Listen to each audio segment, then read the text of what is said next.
So ito na mga kaduit, nakabili na tayo ng materyales at inabot ng 3,430. And then yung unang binili natin ay nasa 2,100. Yan, kukuhanin natin yung kalahati ng bintana, and then etong bakanting space natin na to. So yan yung ating gagawing mini shop natin.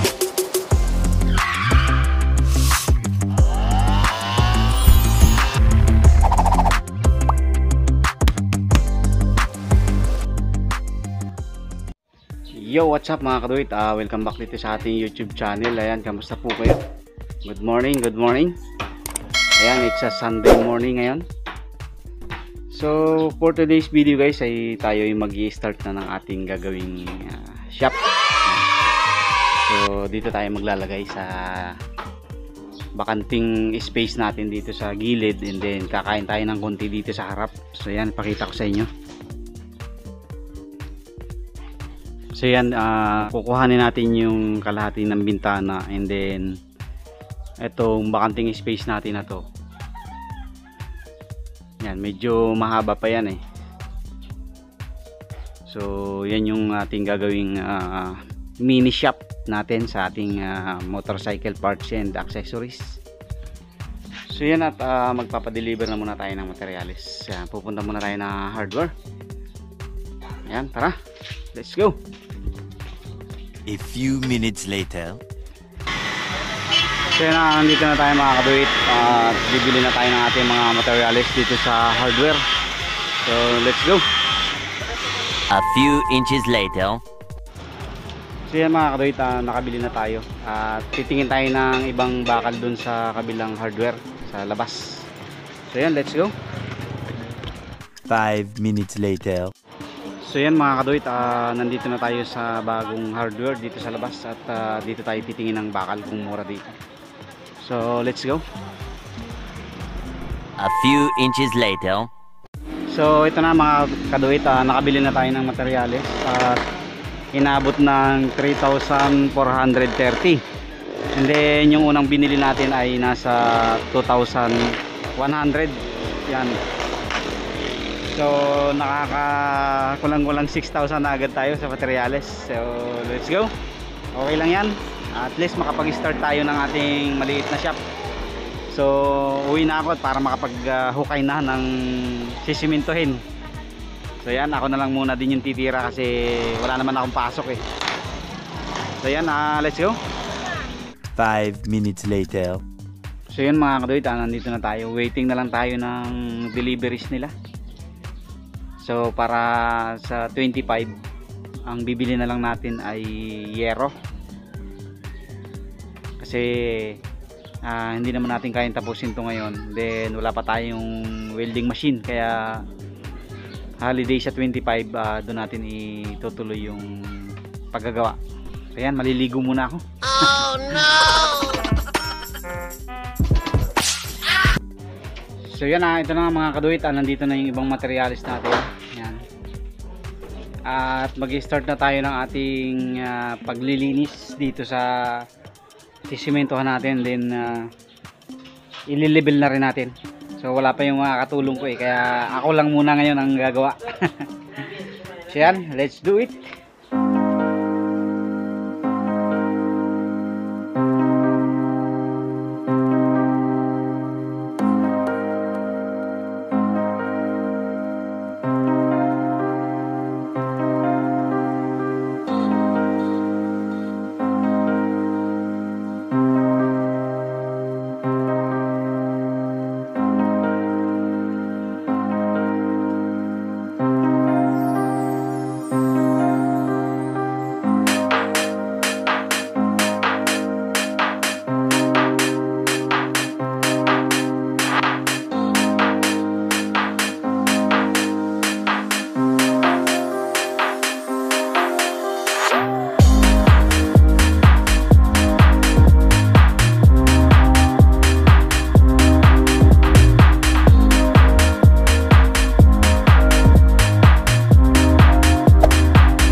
So ito na mga kaduit, nalinis na namin at napatag na namin yung lalagyan natin ng semento. Ayan. At dumating na aking brother, ayan o. Aking dalawang brother. Okay naman ito dyan o. Yan, at maya maya ay bubuhusan na namin yan. So ako ang mason rin. So yan, hakot-hakot muna tayo ng buhangin at graba.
Nakatapos na tayo maglagay ng mga butas. Yan. Yan, tsaka ito.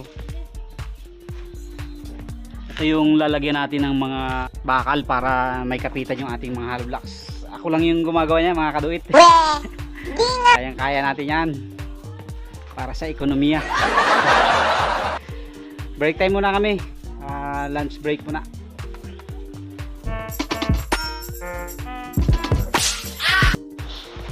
So yan mga kaduit, mag-ano naman tayo. Puputol tayo ng bakal habang umuulan pa kasi oh. So putulin muna natin yung ating gagamitin na mga bakal para mamaya sasalpak na lang natin pagka tumila yung ulan. So ito yan nawala yung ating goggles eh. Kaya nakaano tayo, salamin na pang-edit natin.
malapit nang matapos yung ating nilagay na maliit na pader. Yan. Meron tayong kalahating hollow blocks na nilagay. And then dito, isang buong hollow blocks yan. Inihintay lang natin na medyo matuyo para mapantay natin yung ibabaw. So, kinapos pa tayo ng konting flooring doon. Hapon na kasi wala nang mag-deliver ng semento, kaya yun. Tinira natin yung konti, siguro mga half meter yun yung tira. So ayan mga kaduwit, pinilit kong malagyan ng pader na mababa. Para sa 25 ay lalagyan na lang natin ng bakal, paikot, and then lalagyan natin ng steel matting at saka ng bintana at pinto, and then bubong. Yan. So yun lamang po muna sa ngayon para sa ating panimula ng ating mini shop. Ayan. Tayo muna sa aking brother. Yan, aking brother. At ang aking bayaw ay umuwi na dahil may lakad sila. So yun lamang po muna sa ngayon, at update ko na lang ulit kayo sa next na episode natin. Yan. Yeah, boy. So maraming salamat muli sa inyong panonood. Don't forget to like, share, comment, and subscribe, and click the tiny bell para updated kayo sa aking mga susunod na video. Keep safe guys, and God bless. Shoutout nga pala sa lahat ng mga tropa ko dyan sa Taisong. Yan. Sa tropang HDI. Yan. Anong department niya? Thank you. Thank you, Pool 1 Department. Shoutout sa Group 1B. Yan. At sa aking brother kay Philip, shoutout sa lahat ng ka-department niya. Anong department yun? Panel? Panel insulation. Ayan, sa lahat ng taga-panel insulation sa HDI, shoutout po sa inyo. At sa lahat ng mga kababayan ko dyan sa Monteverde, kina Tone, yan. At sa lahat po ng mga viewers and subscriber ko, mga silent viewers natin dyan, mga kaibigan natin dyan, mga Divisoryahin, Mulanahin, San Pedrohin, shoutout po sa inyong lahat. Yan, maraming salamat po sa patuloy na suporta. God bless!